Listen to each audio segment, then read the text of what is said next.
Ganga Talao in Mauritius. Known as the Grand Bassin among the French and Creole-speaking population, at 1,800 feet above sea level, this volcanic crater lake towers above the southern end of the island.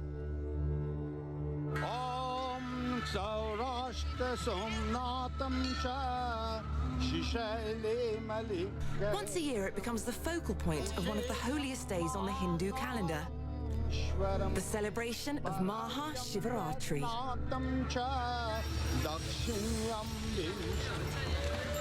In the next week, thousands of the Hindu faithful will journey here on foot from all parts of the island, carrying on an ancient religious tradition.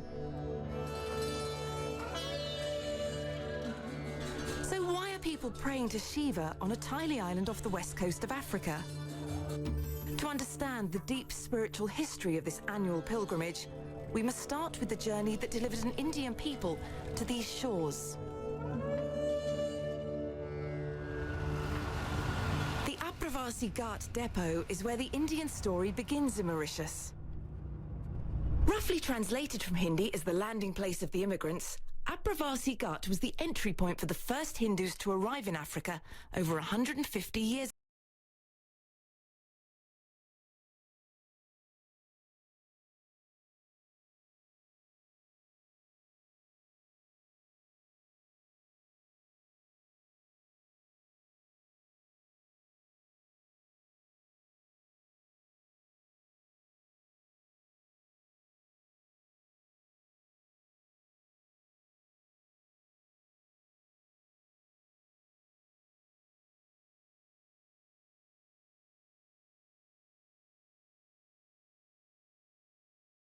The people who came to work as indentured in Mauritius, they were, of course, bound by a contract.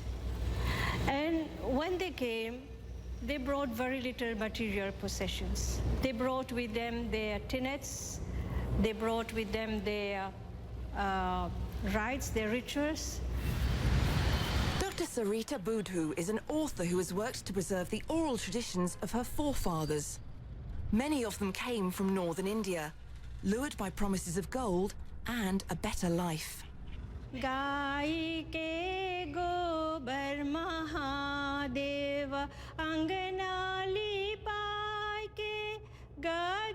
Ever since she was a child, she's participated in annual ceremonies here to commemorate the arrival of her ancestors. I feel that the immigrants are talking to me. I can see them, I can hear them, I can feel their woes and their despair. Nearly 500,000 workers would arrive here by boat and climb these steps to a new life. They were the first indentured labourers to arrive in Africa and part of a worldwide migration which would be replicated by other colonial powers. This is where they were processed, checked for diseases, and then sent to their new home in the sugarcane fields. It's a story of despair, but also of hope. And the contribution in the making of Mauritius is really immense. Everything was different from what they were used to. It was a culture shock. Still, they have learned to make of it home, a home away from home. As they struggled to build a life in this new land, religion was one of their most important possessions.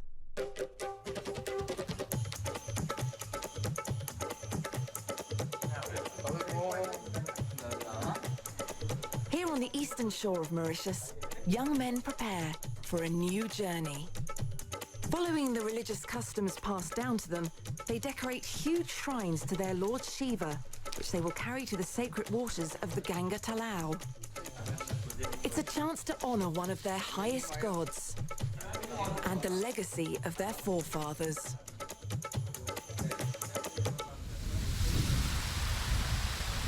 Today, nearly 70% of Mauritius is Hindu. Their journey from laborers to leaders would take decades of sacrifice and hard work. It began on the sugar plantations that still cover the island. The word journey is absolutely appropriate. What we're talking about is looking at the life history a life story, step by step, what happens. Of course, we start with the steps. We end up with a period that we can see, we can look at the trials and tribulations, we can see life. Chris Sita is a Mauritian exploring the life journey of his people, an archaeologist and assistant professor with Stanford University.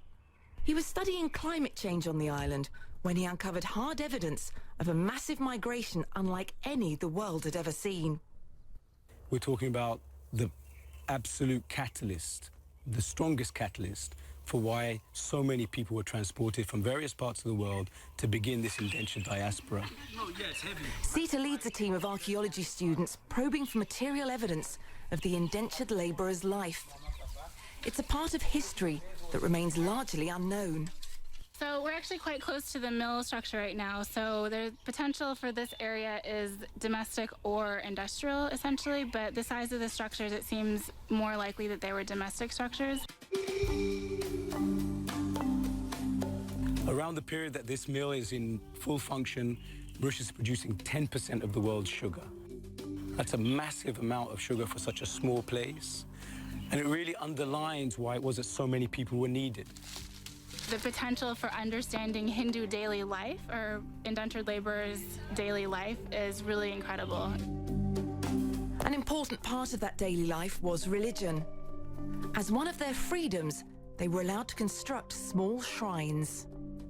One of the most defining things that we can say about the difference between slavery, for example, and the system that follows, indenture, is that the laborers are allowed to keep their religion, their name, they can be marked as an individual.